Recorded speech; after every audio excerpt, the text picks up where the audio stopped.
Hi guys, ఇవాళ breakfast ఏంటంటే పెసరట్లకి పెసలు, దానితో పాటు కొద్దిగా బియ్యం వేసుకుని నానబెట్టుకోవాలి. నైట్ నానబెట్టుకుంటే పొద్దున్నే ఆడుకోవాలి. పెసలు మిక్సీలో వేసుకొని పచ్చిమిరపకాయ వేసుకోవాలి. పచ్చిమిరపకాయతో పాటు కొద్దిగా అల్లం కూడా వేసుకోవాలి. ఆడించుకున్న తర్వాత గిన్నెలోకి తీసుకుని సాల్ట్, జీలకర్ర వేసుకొని బాగా కలుపుకోవాలి. కలుపుకున్న తర్వాత పెసరట్లు వేసుకోవాలి.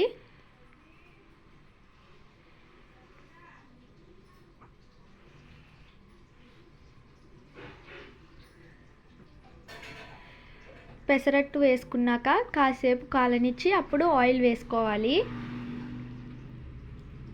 వెంటనే ఆయిల్ వేయకూడదు. కాసేపు కాలిన తర్వాత అప్పుడు ఆయిల్ వేయాలి. వేగిన తర్వాత తిరిగేసుకోవాలి. 2 సైడ్స్ వేగిపోయిన తర్వాత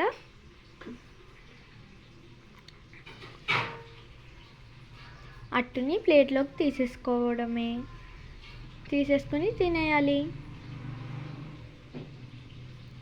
పెసరట్లలోకి అల్లం చట్నీ సూపర్. నచ్చితే లైక్, షేర్, కామెంట్.